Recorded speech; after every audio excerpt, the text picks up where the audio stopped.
স্বাগত দীপ্ত সংবাদে, আপনাদের সাথে আছে আমি তৌসিয়া ইসলাম। শুরুতেই জানাবো সংবাদ শিরোনাম।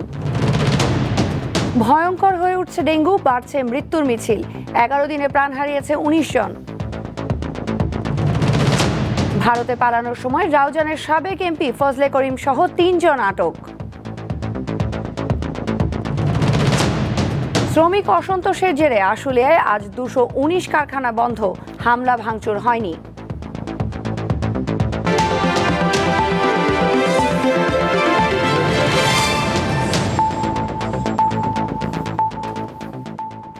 সেপ্টেম্বরে ডেঙ্গু রোগী বাড়বে, বিশেষজ্ঞদের এমন আশঙ্কাই সত্যি হচ্ছে। এরই মধ্যে ঢাকার হাসপাতালগুলোতে বাড়তে শুরু করেছে ডেঙ্গুতে আক্রান্ত রোগীর সংখ্যা। রাজধানীর বাইরে থেকেও অনেক ডেঙ্গু রোগী চিকিৎসা নিতে আসছেন। স্বাস্থ্য অধিদপ্তরের তথ্য মতে গত 11 দিনেই মারা গেছে 19 জন। বরিশালের ভোলা থেকে রাজধানীর মুগদা মেডিকেল কলেজ ও হাসপাতালে চিকিৎসা নিচ্ছেন 42 বছর বয়সী মোহাম্মদ কালাম। তীব্র জ্বর, মাথা ব্যথা নিয়ে ভোলা সদর হাসপাতালে ভর্তির পর ডেঙ্গু ধরা পড়ে। পরে চিকিৎসকরা ঢাকায় পাঠান। তোমার ব্যালট লাগবে, তো ব্যালট লাগলে আমাদের ব্যালট তো ভোলাই আছে, তো বলে যে ভোলা যদি ব্যালট থাকে তাহলে আমাদের রিস্ক না তোমাদের রিস্ক, আমরা দিতে পারবো না। তা আমাদের 10 মিনিট আমার নাম কেটে দেয়। একই হাসপাতালে 10 দিন ধরে ভর্তি আছে রাজধানীর ডেমরার 14 বছর বয়সী সিফা। তার অবস্থা ক্রমেই খারাপ হয়েছে। 8 দিনের মধ্যে কোনো রক্তের কোনো পয়েন্টও বাড়ে না, শুধু কমতাছে। কমতে কমতে 12,000 হয়েছে, পরে কালকে 1 ব্যাগ রক্ত দেওয়া হয়েছে। স্বাস্থ্য অধিদপ্তরের দেয়া তথ্য মতে এ বছর 12 সেপ্টেম্বর পর্যন্ত ডেঙ্গুতে মারা গেছেন 102 জন। চলতি মাসেই 19 জনের মৃত্যু হয়েছে। ঢাকা, চট্টগ্রাম ও বরিশালে ডেঙ্গু রোগীর সংখ্যা বেশি। ঢাকার দক্ষিণ সিটিতে ডেঙ্গু রোগী তুলনামূলক বেশি। বৃষ্টির পর মশার উপদ্রব অনেক বেড়েছে বলে জানান রোগীরা। মশার উৎপত্তি এখন দিন দিন বেড়েই চলতেছে। যে মৌসুমে আবার তো সামনে মৌসুম আরও পরিস্থিতি ভয়াবহ পরিস্থিতি হতে পারে। মাঝে মাঝে সিটি কর্পোরেশনের লোক এসে মেরে যায়। চিকিৎসকরা বলছেন এবার 1 থেকে 2 দিনের মধ্যে রোগীর অবস্থা খারাপ হওয়ার লক্ষণ কম। গতবার যে সিমটমগুলো দেখেছিলাম, এই সিমটমগুলো এবং ক্রিটিক্যাল কিছু কন্ডিশন ছিল, সেটা এবার আমরা কম পাচ্ছি। যেমন গতবার পেশেন্ট আসতো শক নিয়ে আসতো, পেশেন্ট দেখা যাচ্ছে যে আনকনশাস হয়ে আসতো, পেশেন্ট দেখা যাচ্ছে যে তার ব্লিডিং হচ্ছে, রক্তপাত হচ্ছে। এই সিমটমগুলো এখন কম। ডেঙ্গু মোকাবেলায় প্রয়োজনীয় চুক্তিভিত্তিক লোক নিয়োগ করে ময়লা ও জমে থাকা পানি নিষ্কাশন ও মশার ওষুধ ছিটানোর পরামর্শ দিয়েছেন বিশেষজ্ঞরা। এই ডেঙ্গু পরিস্থিতিকে এখনই যদি আমরা নিয়ন্ত্রণ করতে না পারি, তাহলে আগামী দিনগুলোতে পরিস্থিতি আরও ভয়াবহ হবে বলে আমাদের গবেষণা মডেল বলছে। যেই বাড়ি থেকে ডেঙ্গু রোগীটি হয়েছে সেইটাকে কেন্দ্র করে 200 মিটার পেরিফেরি ধরে সেইখানে ফগিং করে উড়ন্ত মশাগুলোকে মেরে দিতে হবে। এডিস মশাকে লার্ভা অবস্থায় আমাদেরকে ধ্বংস করতে হবে। এদিকে এডিস মশার ঘনত্ব নির্ণয় জরিপ কার্যক্রম অনেক দিন ধরেই হচ্ছে না। এ বিষয়ে জানতে চাইলে সংশ্লিষ্ট কেউ কথা বলতে রাজি হননি। লাবণী গুহ, দীপ্ত সংবাদ, ঢাকা।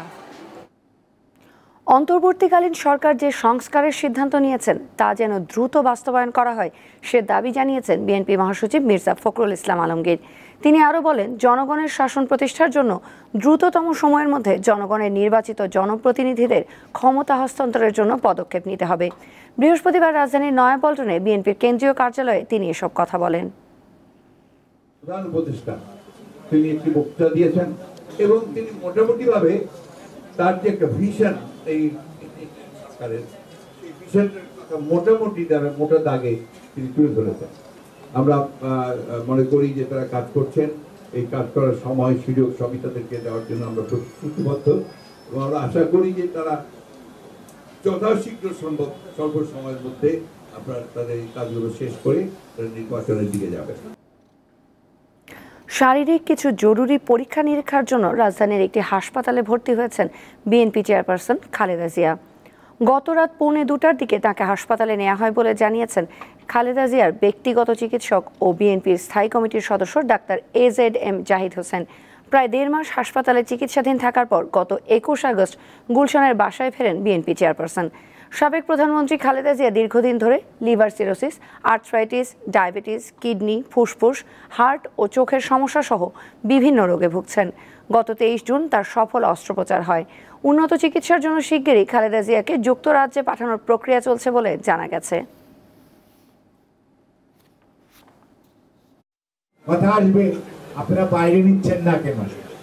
কষ্ট, একজনকে বাইরে নিতে হলে শারীরিক সুস্থতা প্রয়োজন, প্লেনে উঠতে হলে নেগেটিভ প্রেশার সহ্য করার মতো সুস্থতা থাকতে হয়। দ্রুততম সময়ের মধ্যে শারীরিকভাবে একটু সুস্থ হলে এটাকে যত দ্রুত বাইরে নেওয়ার যে চেষ্টা একটা উন্নত সেন্টারে ফলো আপের জন্য, এমন কিছু রোগের সৃষ্টি হয়েছে যেগুলি সত্যিকার অর্থে বাইরের আধুনিক সেন্টারে নিয়ে দেখানো ছাড়া এবং তাদের ওপিনিয়ন নেওয়া ছাড়া আর কোনো গত্যন্তর নেই। ছাত্রদল নেতা নুরুজ্জামান জনিকে ক্রস ফায়ারের নামে হত্যার অভিযোগে করা মামলায় সাবেক ডিএনপি কমিশনার আসাদুজ্জামান মিয়ার 7 দিনের রিমান্ড দিয়েছে আদালত। আজ ঢাকার মেট্রোপলিটন ম্যাজিস্ট্রেট সাইফুল ইসলামের আদালতে তাকে হাজির করে 10 দিনের রিমান্ড আবেদন করে পুলিশ। শুনানি শেষে 7 দিনের রিমান্ড মঞ্জুর করে আদালত। এর আগে বুধবার রাতে রাজধানীর মহাখালী ফ্লাইওভার এলাকা থেকে আসাদুজ্জামান মিয়াকে গ্রেপ্তার করে র্যাব। 2015 সালের 20 জানুয়ারি খিলগাঁও এলাকার পুলিশ হেফাজতে থাকা অবস্থায় কথিত বন্দুকযুদ্ধে নিহত হন ছাত্রদল নেতা নুরুজ্জামান জনি। এই ঘটনায় গত 3 সেপ্টেম্বর জনির বাবা ইয়াকুব আলী খিলগাঁও থানায় মামলা করেন। আখাউড়া সীমান্ত এলাকা থেকে চট্টগ্রাম 6 রাউজানের সাবেক এমপি ফজলে করিম চৌধুরী সহ 3 জনকে আটক করেছে বিজিবি। সকাল 6:30টার দিকে বিজিবির সরাইল ব্যাটালিয়নের 25-এর বিজিবির ফকির মোড়ার টহল দল আখাউড়া সীমান্তের আবদুল্লাপুর থেকে তাদের আটক করে। এ সময় অবৈধভাবে সীমান্ত অতিক্রম করে ভারতে যাওয়ার চেষ্টা করছিলেন এবিএম ফজলে করিম চৌধুরী। আখাউড়ার নূরপুর এলাকার সাবেক ইউপি সদস্য হান্নান মোল্লা এবং আখাউড়ার স্থানীয় বাসিন্দা ও মানব পাচারকারী চক্রের সদস্য নাইম চৌধুরীকেও এ সময় আটক করা হয়। পরে আটককৃতদের আখাউড়া থানায় হস্তান্তর করে বিজিবি। নোয়াখালীর হাতিয়া উপজেলার নলছিড়া ইউনিয়ন পরিষদের চেয়ারম্যান মনসুর উল্লাহ শিবলিকে আটক করেছে নৌবাহিনী। বুধবার রাতে আইএসপিআর জানায় আটক শিবলির বাড়ি থেকে 279টি সিম কার্ড সহ 76টি মোবাইল ফোন জব্দ করা হয়।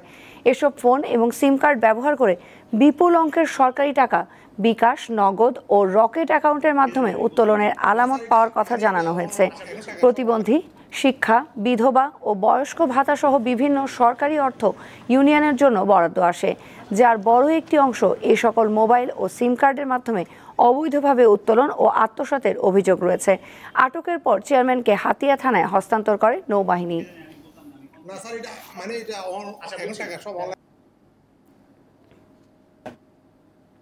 শ্রমিক অসন্তোষের জেরে আশুলিয়া শিল্পাঞ্চলে আজ 219টি কারখানায় উৎপাদন বন্ধ রয়েছে। এর মধ্যে 86টি কারখানায় শ্রম আইন অনুযায়ী বন্ধ রেখেছে কর্তৃপক্ষ।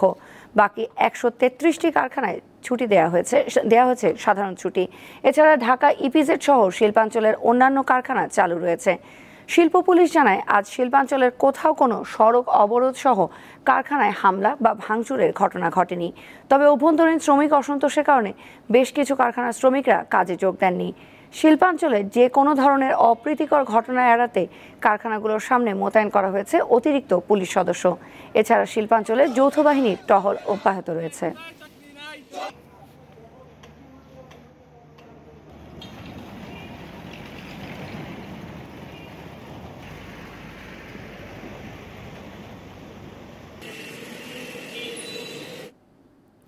সাভারের হেমায়েতপুরে সিংগাইর মানিকগঞ্জ আঞ্চলিক সড়কে ধলেশ্বরী নদীর ওপর নির্মিত শহীদ রফিক সেতুর টোল আদায় বন্ধে টোল প্লাজায় অগ্নিসংযোগ করেছে ছাত্র জনতা।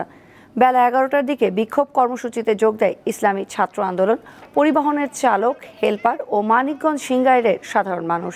স্থানীয়রা জানান 2000 সালে মানিকগঞ্জের সিংগাইর ও ঢাকার সাভারের সংযোগস্থল ধলেশ্বরী নদীর ওপর নির্মিত 307 মিটার দীর্ঘ ভাষা শহীদ রফিক সেতু চালু হয়। মাঝে কিছু সময় টোল আদায় বন্ধ থাকলেও বিগত সরকারের সময় টোল চালু হয়।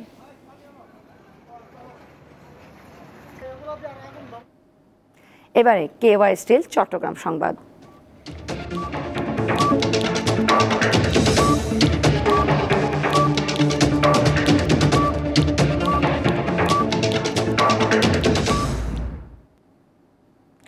উপাচার্য নিয়োগের দাবিতে চট্টগ্রাম বিশ্ববিদ্যালয়ের সাধারণ শিক্ষার্থীরা অবস্থান কর্মসূচি পালন করেছেন।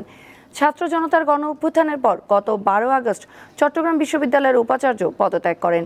বিভিন্ন বিশ্ববিদ্যালয়ে নতুন উপাচার্য নিয়োগ দেওয়া হলেও চট্টগ্রাম বিশ্ববিদ্যালয়ে এখনও নিয়োগ দেওয়া হয়নি। উপাচার্য নিয়োগের দাবিতে আজ দ্বিতীয় দিনের মতো বিশ্ববিদ্যালয়ের 0 পয়েন্টে অবস্থান কর্মসূচি পালন করে সাধারণ শিক্ষার্থীরা। এ সময় যোগ্য নির্দলীয় উপাচার্য নিয়োগ দেওয়ার দাবি জানায় তারা। উপাচার্য নিয়োগ না দেওয়া পর্যন্ত কর্মসূচি চালানোর ঘোষণা দেয় সাধারণ শিক্ষার্থীরা।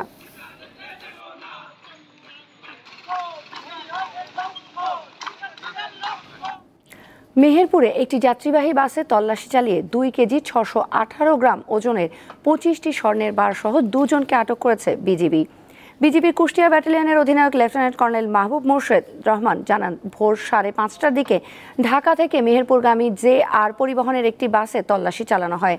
এ সময় আটককৃতদের কাছে স্বর্ণের বার ছাড়াও নগদ 5,804 টাকা পাওয়া যায়। জব্দকৃত স্বর্ণের আনুমানিক মূল্য 2,60 লাখ টাকা। আটককৃতদের বিরুদ্ধে বিধি অনুযায়ী মামলা দায়ের এবং স্বর্ণের বারগুলো ট্রেজারিতে জমা দেওয়ার কার্যক্রম প্রক্রিয়াধীন রয়েছে। রাজশাহী মেডিকেল কলেজ হাসপাতালে একসঙ্গে 5 ছেলে সন্তানের জন্ম দিয়েছেন এক নারী। সিজারের মাধ্যমে জন্ম নেওয়া 5 শিশুই সুস্থ আছে বলে জানিয়েছেন চিকিৎসক। বৃহস্পতিবার সকালে রাজশাহী মেডিকেল কলেজ হাসপাতালের জরুরি বিভাগের ইনচার্জ ডাক্তার শঙ্কর বিশ্বাস জানান, মা ও নবজাতকরা ভালো আছে, তাদেরকে পর্যবেক্ষণে রাখা হয়েছে। খবর পেয়ে 5 শিশুকে দেখতে হাসপাতালে ভিড় করেন অন্যান্য রোগী ও স্বজনেরা। 5 সন্তান জন্ম দেওয়া প্রসূতির নাম মেরিনা খাতুন। এর আগে তার 2টি কন্যা সন্তান রয়েছে। মেরিনা খাতুনের বাড়ি নওগাঁর বদলগাছি থানার শ্রীরামপুর গ্রামে। তার স্বামী আব্দুল মজিদ মালয়েশিয়া প্রবাসী।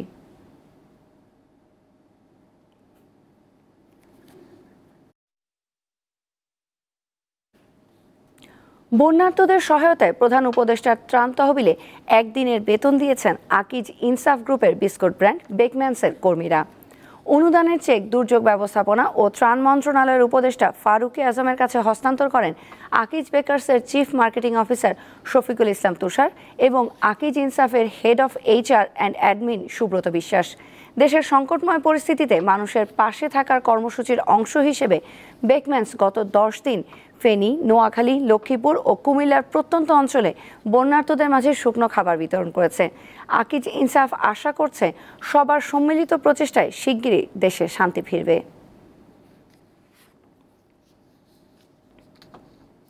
ক্রিশ্চিয়ান কোঅপারেটিভ হাউজিং ও কোঅপারেটিভ ক্রেডিট ইউনিয়নকে ঘিরে ষড়যন্ত্র করা হচ্ছে বলে অভিযোগ করেছে সংগঠন দুটি। বৃহস্পতিবার রাজধানীর মণিপুরি পাড়ায় আর্চ বিশপ মাইকেল ভবনে সংবাদ সম্মেলনে এ অভিযোগ জানানো হয়। সংবাদ সম্মেলনে বক্তব্য রাখেন the cooperative credit union league of Bangladesh এবং the metropolitan Christian cooperative housing সোসাইটির চেয়ারম্যান অগাস্টিন পিউরিফিকেশন। তিনি জানান, ক্রিশ্চিয়ান কোঅপারেটিভ হাউজিং ও কোঅপারেটিভ ক্রেডিট ইউনিয়নের সকল কার্যক্রম সমবায় আইন ও উপবিধি যথাযথভাবে মেনে বার্ষিক অডিট ও বার্ষিক সাধারণ সভা পরিচালিত হয়। খ্রিস্টান সম্প্রদায়ের সদস্যরা এর মালিক, কিন্তু একটি চক্র সামাজিক যোগাযোগ মাধ্যমে নানা অপপ্রচার চালাচ্ছে। বিভাগীয় শহরেও জমি ক্রয়ের জন্য স্থানীয়ভাবে কালবের মোট বাংলাদেশের ওপর থাকা ভ্রমণ সতর্কতা শিথিল করেছে যুক্তরাষ্ট্র। সবশেষ জুলাই মাসের পরিস্থিতি বিবেচনায় বাংলাদেশের ওপর ভ্রমণ সতর্কতা দিয়েছিল দেশটি। এর আগে এই সতর্কতা লেভেল 4-এ ছিল, এখন তা কমিয়ে লেভেল 3-তে নামিয়ে আনা হয়েছে। অর্থাৎ এখন বাংলাদেশে ভ্রমণ করতে চাইলে যে কোনো মার্কিন নাগরিক তা করতে পারেন। তবে এবার পার্বত্য চট্টগ্রাম এলাকায় ভ্রমণ নিয়ে নিষেধাজ্ঞা দিয়েছে কর্তৃপক্ষ। বাংলাদেশের পরিস্থিতি বিবেচনায় গত 5 আগস্ট এ ভ্রমণে নাগরিকদের ওপর নিষেধাজ্ঞা আরোপ করেছিল যুক্তরাষ্ট্র। স্থানীয় সময় বুধবার যুক্তরাষ্ট্রের পররাষ্ট্র দপ্তরের ওয়েবসাইটে এ সংক্রান্ত নির্দেশনা দেওয়া হয়।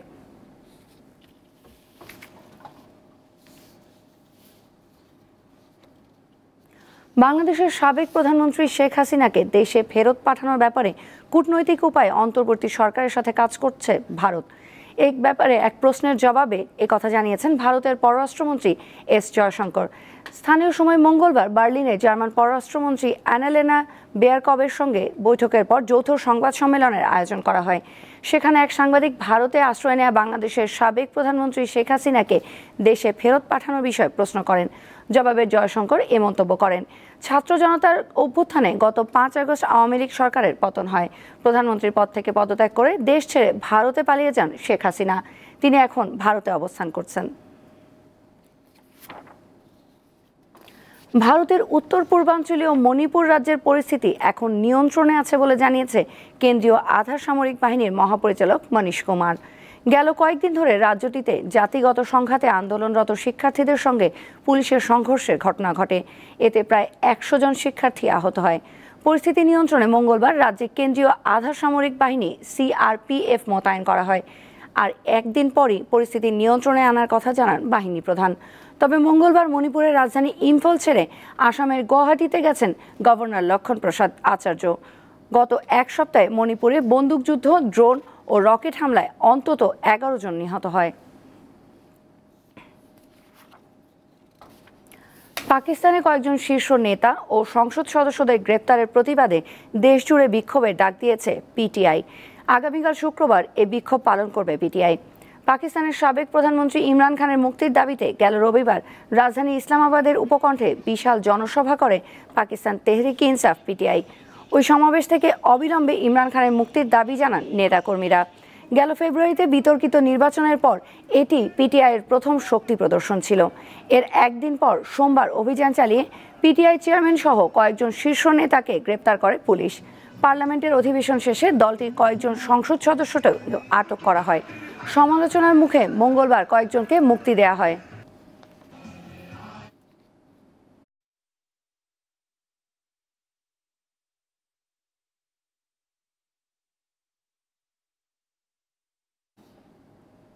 রাইড শেয়ারিং অ্যাপ পাঠাওয়ের সহ প্রতিষ্ঠাতা বাংলাদেশি বংশোদ্ভূত ফাহিম সালেকে হত্যার অভিযোগে টাইরেস হাসপিলকে 40 বছরের কারাদণ্ড দিয়েছে যুক্তরাষ্ট্রের আদালত।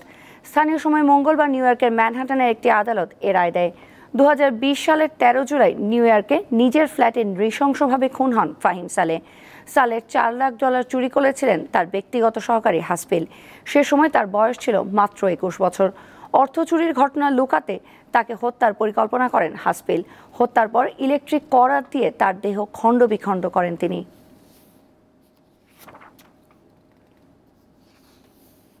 ট্রাম্প কামালার বিতর্ক নিয়ে বিশ্বব্যাপী নানা বিচার বিশ্লেষণ চলছে। বেশিরভাগই কামালাকে এগিয়ে রাখছেন। রাশিয়া, ইউক্রেন ও ফিলিস্তিন ইসরায়েল ইস্যুতে দুজনের অবস্থান পরস্পর বিরোধী হলেও চীন তাইওয়ান ইস্যুতে একই রকম। যুক্তরাষ্ট্রের আসন্ন প্রেসিডেন্ট নির্বাচনের আগে স্থানীয় সময় মঙ্গলবার টেলিভিশন বিতর্কে অংশ নেন প্রধান দুই দলের প্রার্থী ডোনাল্ড ট্রাম্প ও কামলা হ্যারিস। এবিসি নিউজের আয়োজনে যুক্তরাষ্ট্রের ফিলাডেলফিয়ায় অনুষ্ঠিত এই বিতর্ক টেলিভিশনে উপভোগ করেন বিশ্বের 6,71,00,000 মানুষ। গবেষণা প্রতিষ্ঠান নেলসন জানায়, জুনে ট্রাম্প ও বাইডেনের বিতর্ক দেখেছিল 5,01,00,000 মানুষ। তবে এখন পর্যন্ত সবচেয়ে জমজমাট লড়াই ছিল 2016 সালের হিলারি ক্লিন্টন ও ডোনাল্ড ট্রাম্পের মধ্যকার বিতর্ক, যা দেখেছিল 8,04,00,000 মানুষ। বিতর্কে রুশ প্রেসিডেন্ট ভ্লাদিমির পুতিনকে একনায়ক বলেন কমলা। এতে বিরক্ত প্রকাশ করে ক্রেমলিনের মুখপাত্র দিমিত্রি পেসকভ বলেছেন, যুক্তরাষ্ট্রের অভ্যন্তরীণ লড়াইয়ে পুতিনকে পুঁজি করা হচ্ছে। রাশিয়ার বিরুদ্ধে যুদ্ধে ইউক্রেনের জয় চান কিনা এমন প্রশ্ন এড়িয়ে যান ট্রাম্প, যা ইতিবাচক হিসেবে দেখছে ক্রেমলিন। তবে এতে উদ্বিগ্ন কিয়েভ। চীন প্রসঙ্গে কামলা হ্যারিস বলেন, একবিংশ শতাব্দীর লড়াইয়ে যুক্তরাষ্ট্র জিতবে, চীন নয়। ডোনাল্ড ট্রাম্পের বক্তব্যও ছিল একই রকম। ফলে কাউকে নিয়েই নির্ভর নয় চীন। মধ্যপ্রাচ্য ইস্যুতে ইসরায়েলের প্রতি আরো কঠোর হওয়ার হুঁশিয়ারি দেন কামলা হ্যারিস। বিষয়টি লুফে নিয়ে ট্রাম্প বলেন, ইসরায়েলকে ঘৃণা করেন কমলা। তবে ফিলিস্তিনিরা ট্রাম্প সম্পর্কে গভীরভাবে সন্দিহান। বিতর্কের পর রিপাবলিকান দলের সাবেক ভাইস প্রেসিডেন্ট মাইক পেন্স ও ডেমোক্রেটিক পলিটিক্যাল কনসালটেন্ট ক্যারিন ফিনি সহ অনেকেই কামলা হ্যারিসকেই এগিয়ে রেখেছেন। নাদিরা জাহান, দীপ্ত বার্তাকক্ষ। খেলার খবর। ভারতের বিপক্ষে 2 ম্যাচ টেস্ট সিরিজের জন্য 16 সদস্যের দল ঘোষণা করেছে বাংলাদেশ। পাকিস্তান সিরিজের দল থেকে চোটের কারণে বাদ পড়েছেন শরীফুল ইসলাম। তার জায়গায় প্রথমবার টেস্ট দলে জায়গা পেয়েছেন wicket keeper batter Zaker Ali. শরীফুলের পরিবর্তে ব্যাটার হিসেবে টেস্ট দলে এই দলে রয়েছেন 4 জন পেসার। তাসকিন আহমেদের সঙ্গে আছেন নাহিদ রানা, হাসান মাহমুদ ও খালেদ আহমেদ। স্পিন বিভাগে সাকিব, তাইজুল মিরাজের সাথে অতিরিক্ত স্পিনার হিসেবে যাচ্ছেন নাইম হাসান। চোটের কারণে পাকিস্তান সফরে খেলতে না পারা ওপেনার মাহমুদুল হাসান ভারত সফরের দলে আছেন।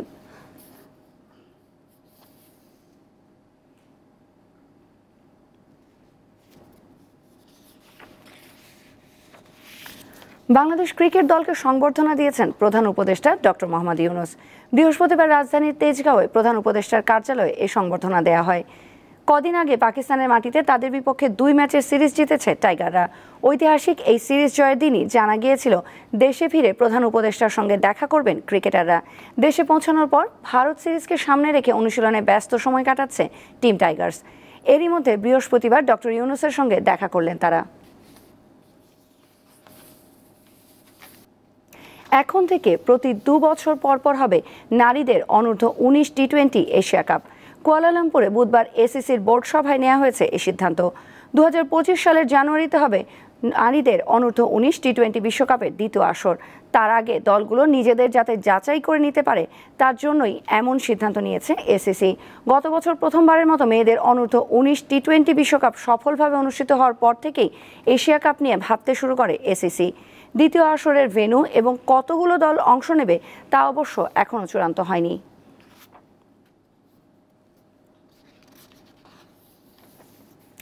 বাংলাদেশের বর্তমান পরিস্থিতিতে টেস্ট সিরিজ খেলতে আসবে কিনা তা আগামী সপ্তাহে জানাবে সাউথ আফ্রিকার ক্রিকেট বোর্ড। তবে এরই মধ্যে বিসিবি নিশ্চিত করে ফেলেছে আফ্রিকার বিপক্ষে টেস্ট ম্যাচগুলো হবে কোন ভেন্যুতে। 2 ম্যাচের টেস্ট সিরিজ খেলতে আগামী 16 অক্টোবর বাংলাদেশে আসার কথা প্রোটিয়াদের। 21 অক্টোবর শুরু হওয়া প্রথম টেস্ট হবে মিরপুরের শেরেবাংলা স্টেডিয়ামে।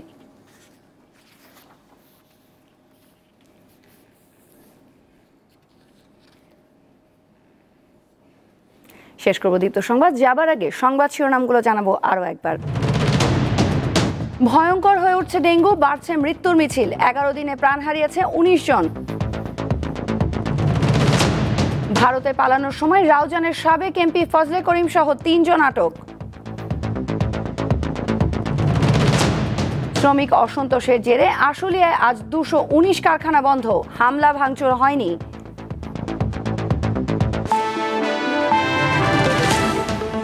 এই ছিল এখনকার মতো। এরপর 6:50 দেখবেন আমাদের পরবর্তী সংবাদ। এছাড়া অনলাইনে আরও নতুন নতুন তথ্য পেতে যুক্ত থাকুন দীপ্ত ডিজিটাল প্ল্যাটফর্মগুলোতে।